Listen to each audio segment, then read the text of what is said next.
TMC বিজেপির এই যে যুদ্ধ, বিজেপি জিতে গেছে ভোটে আর মানুষের ওপর করছে অত্যাচার। কিন্তু জানেন তো, সিপিআইএম দলটা না মানুষের পাশে ছিল, আছে, থাকবে।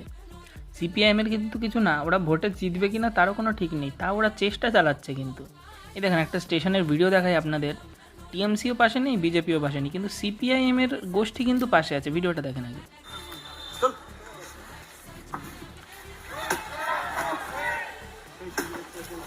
এই মুহূর্তে দেখতে পাচ্ছি সরাসরি আপনাদের দেখাচ্ছি ভারিপুর রেল স্টেশন। এখানে একেবারে হকার উচ্ছেদ চলছে, একেবারে পুলিশ প্রশাসন দাঁড়িয়ে আছে ডিআরএম এর সামনে।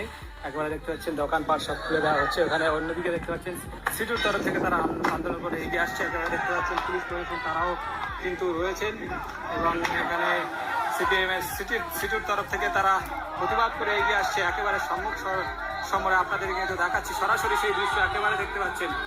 সিপিএম যখন ক্ষমতায় ছিল তখন আমার জন্ম হয়েছে, কিন্তু আমার অতটা বোধ এসে সারেনি, তাই আমি জানি না সিপিএম কেন সরলো, সিপিএম কী ভুল করেছিল। কিন্তু যখন মানুষের প্রয়োজন হয় না, এই দলটাই পাশে থাকে, টিএমসিও থাকে না, বিজেপিও থাকে না। বাদবাকি যাদের যা মত, কমেন্ট বক্স খোলা আছে, বলে যান এক এক করে। কিন্তু সিপিএম দলটা পাশে থাকে, সিপিআইএম মার্ক্সবাদী এরা।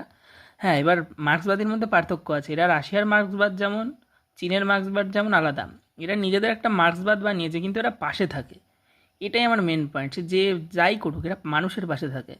এরা ভোটে কয়েকশো বছর পর জিতবে আবার তার কোনো ঠিক নেই, কিন্তু এরা মানুষের পাশে থাকে। আর এবার যদি বিজেপি খারাপ কাজ করে এদেরই লাইন পড়ে। বিজেপি যদি সরাতে হয় টিএমসিকে ভোট দিয়ে লাভ নেই, এরপরে সিপিএমই আসবে, দেখে নেবেন।